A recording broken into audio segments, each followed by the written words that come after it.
All right, this could be a dumb video or it could be a good video. We'll see.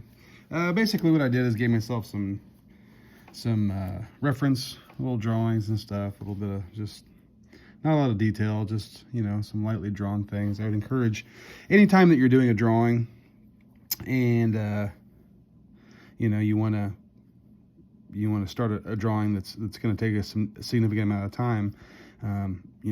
Instead of wasting a bunch of time by drawing things in places where you don't want them, you practice by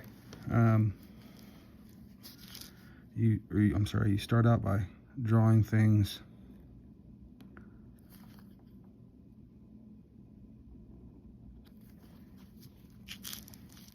so I got this blue glove on, trying to save you guys from having to stare at my ugly hand. Those of you that know me pretty well know that my hands are pretty much wrecked all the time. Just got really bad genetics when it comes to that stuff, I guess. So, I don't know, we'll just start off with, I'm just kind of doodling around. That's not really doodling around, I guess, because I have a plan, but just want to start drawing some pictures and having some fun. Maybe put some spokes inside of here. So that's part of the drawing that I didn't have a plan for. I thought I'd give you guys some ideas of some stuff that you can draw.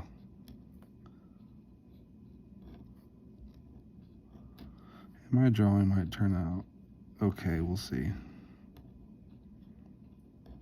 Kind of feel like I'm rushing through it. I've got a bunch of other stuff I really need to be doing today besides this, so we'll see how it goes.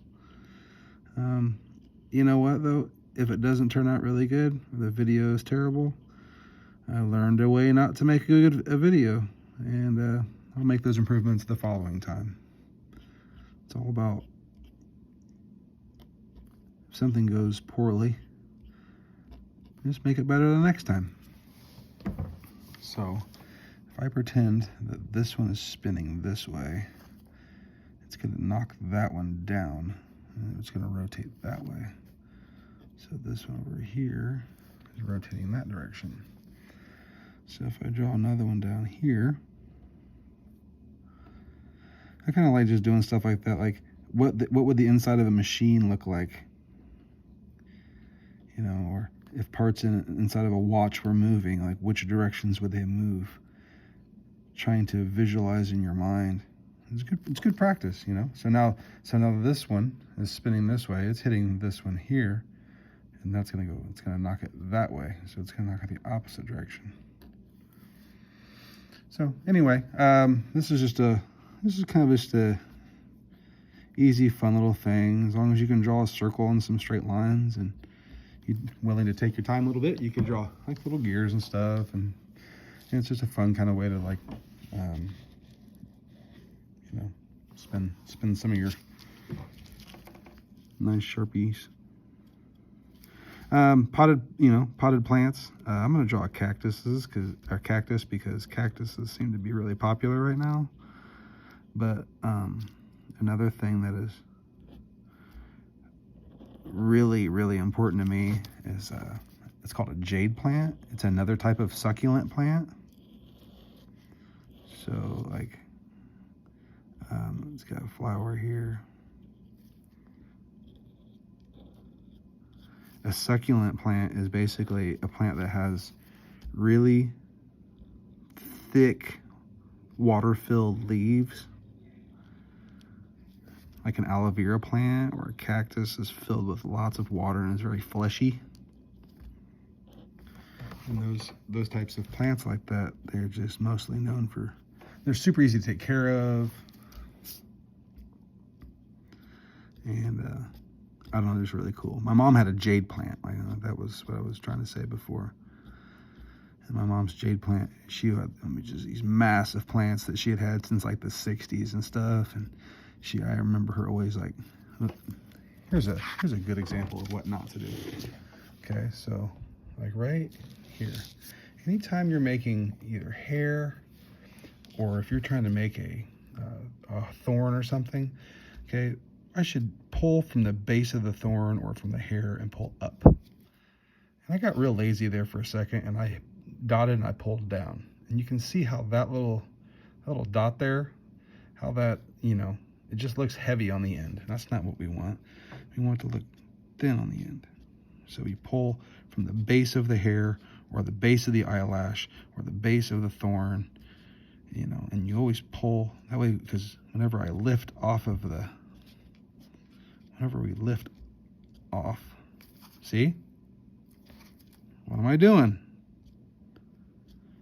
We all make mistakes. It's not just you. It's me too. So I kind of get the guts of stuff, and it would be nice to add some texture, some more texture, so I get like kind of the sandy, rocky stuff that might be in there. But one thing you notice too is, like, whenever I was drawing, you know, I wanted to give a thickness to everything. You know, sometimes when students draw a plant or something, you know, the first thing that they do is they want to draw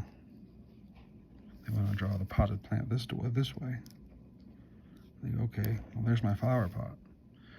And sometimes that can be a good style choice. But when we draw things three-dimensionally, where we can see inside the pot and the pot has something sitting inside of it, it looks more three-dimensional, and a lot of times can end up being more attractive to the viewer.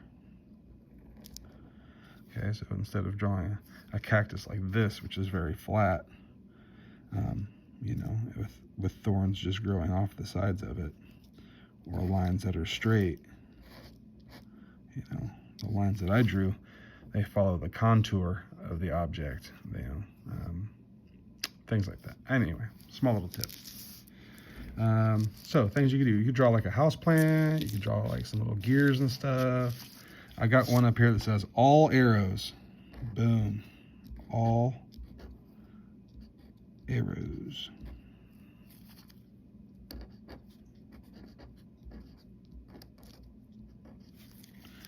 And if you were really interested in looking at and drawing like a sketch that had all arrows, be like, wham. The tricky part to arrows is if that line is there, we don't want that line to then jump down here or jump up here or something. We really want our arrow to have that point go, like, to have this bottom line here go straight across, you know, and we want the point probably to be somewhere close to the middle.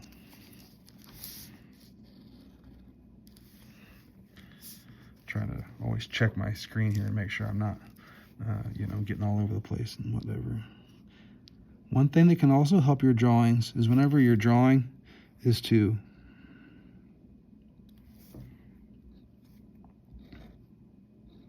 allow for overlapping. You know, I'm gonna write plants over here too.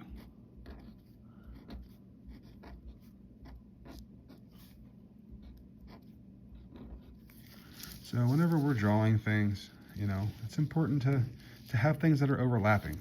So if we draw things three-dimensionally, it creates interest, but also the overlapping of drawn elements can be a very easy way to improve what your drawings look like. So now we got it three-dimensional. We can add a little bit of hatching.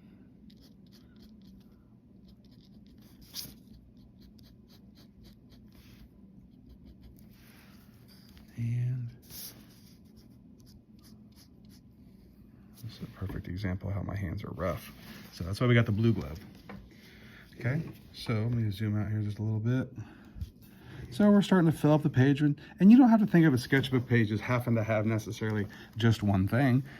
Sketchbook page could have all kinds of different things on there. Let's see here. So we have, I drew a little toilet paper roll. I was like, oh yeah, toilet paper seems to be a big deal nowadays, so I'll go ahead and draw some TP. I'll tell you what, it's kind of freaky out there.